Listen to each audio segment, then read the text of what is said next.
पहलगाम आतंकी हमले को आज 1 साल पूरे हो गए हैं। साल 2025, तारीख 22 अप्रैल और वक्त था दोपहर करीब 2:30 बजे, जब जम्मू कश्मीर के पहलगाम में स्थित बायसरन घाटी में पर्यटकों को निशाना बनाया गया। हमले में पाकिस्तान समर्थित आतंकवादियों ने धर्म पूछकर 26 पर्यटकों की गोली मारकर हत्या कर दी।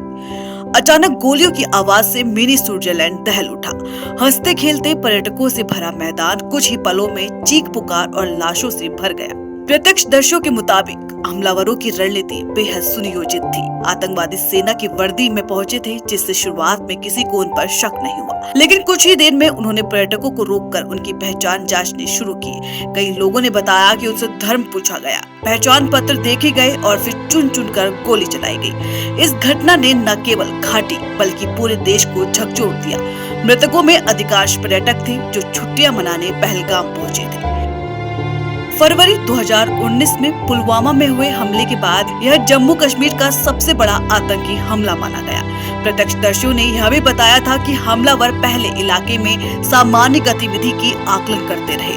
वे खाने पीने की दुकानों के आसपास घूमते रहे और फिर अचानक भीड़ पर फायरिंग शुरू कर दी।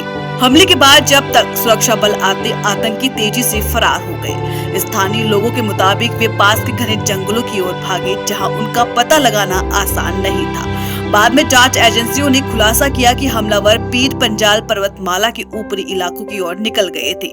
यह क्षेत्र घने जंगलों और कठिन भूगोल के कारण सुरक्षा बलों के लिए हमेशा चुनौतीपूर्ण रहा है, जहां ड्रोन और सैटेलाइट से भी निगरानी करना बड़ा मुश्किल है। इस हमले की सबसे दर्दनाक तस्वीर एक नवविवाहिता दुल्हन, जिसकी शादी को कुछ ही दिन हुए थे। वे अपने पति का सिर गोद में लिए बैठी थी और पति हमेशा के लिए उससे दूर जा चुका था। चारों ओर लाशें थी और घाटी में पसरा था मौत का सन्नाटा। इस हमले की जिम्मेदारी पाकिस्तान आधारित आतंकी संगठन लश्कर-ए-तैयबा से जुड़े द रेजिस्टेंस फ्रंट यानी TRF ने ली। हमलावरों की पहचान सुलेमान शाह, हमजा अफगानी और जिब्रान जैसे नामों से हुई। बताया गया कि हमले में 3 से 6 आतंकी शामिल थे, जो AK-47 और M4 कार्बाइन जैसे आधुनिक हथियारों से लैस थे। चश्मदीदों के अनुसार हमलावरों में एक किशोर भी शामिल था। हमले के बाद भारतीय सुरक्षा बलों ने बड़े पैमाने पर सर्च ऑपरेशन चलाया। हेलीकॉप्टर तक तैनात किए गए। जांच में यह भी सामने आया कि आतंकियों को स्थानीय स्तर पर मदद मिली थी। कुछ लोगों ने उन्हें छिपने की पनाह दी, तो कुछ ने हथियार और संसाधन उपलब्ध कराए। भारत ने इस हमले का जवाब भी सख्ती से दिया। 6 और 7 मई को ऑपरेशन सिंदूर चलाकर पाकिस्तान और POK में आतंकी ठिकानों को निशाना बनाया गया। इसके बाद ऑपरेशन महादेव के तहत 93 दिन की लंबी तलाश के बाद जुलाई 2025 में दाचिगाम नेशनल पार्क के पास महादेव पर्वत की तलहटी में आतंकियों को मार गिराया। इस हमले का सबसे बड़ा असर पड़ा पर्यटन पर। पहलगाम की अर्थव्यवस्था पूरी तरह टूरिज्म पर निर्भर है, लेकिन हमले के बाद पर्यटकों की संख्या में 65 से 70% की गिरावट आई।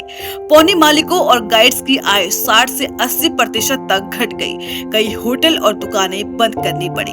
हमले के बाद पर्यटकों की संख्या घटकर सिर्फ 15,302 रह गई थी। हालांकि समय के साथ हालात बदलने लगे। अब तक 7,60,743 पर्यटक पहलगाम पहुंच चुके हैं। पिछले 2 महीनों में 1,60,025 पर्यटक आए, जबकि 15 मार्च से 15 अप्रैल के बीच 1,38,732 लोगों ने दौरा किया।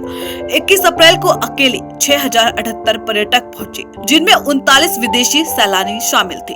ये विदेशी पर्यटक UAE, थाईलैंड, सिंगापुर और मलेशिया जैसे देशों से आए थे। आज 1 साल बाद पहलगाम की वादियां फिर से पर्यटकों की चहल पहल से गुलजार होने लगी है, लेकिन बायसरन घाटी अब भी पूरी तरह से नहीं खुल पाई है। सुरक्षा कारणों से कई पाबंदियां अभी भी जारी है। पर्यटकों की सुरक्षा के लिए अब सख्त इंतजाम किए गए हैं। हर टूरिज्म सेवा प्रदाता के लिए QR कोड आधारित पहचान प्रणाली लागू की गई है, जिनमें उनका नाम, पता, मोबाइल नंबर, आधार और मोबाइल और पुलिस वेरिफिकेशन की जानकारी शामिल है। कश्मीर के IGP VK बर्डी ने भी निर्देश दिए हैं कि सभी संवेदनशील और पर्यटन स्थलों पर सुरक्षा और मजबूत की जाए। प्रधानमंत्री नरेंद्र मोदी ने भी इस हमले की बरसी पर सोशल मीडिया प्लेटफॉर्म X पर लिखा, निर्दोष लोगों को श्रद्धांजलि, उन्हें कभी भुलाया नहीं जाएगा। पहलगाम का वो खौफनाक दिन आज भी लोगों के दिलों में जिंदा है। एक साल बीत गया लेकिन सवाल अब भी वही है, क्या घाटी पूरी तरह सुरक्षित हो पाई है? क्या डर का साया खत्म हुआ है या फिर वो चीखें आज भी वादियों में गूंज रही है?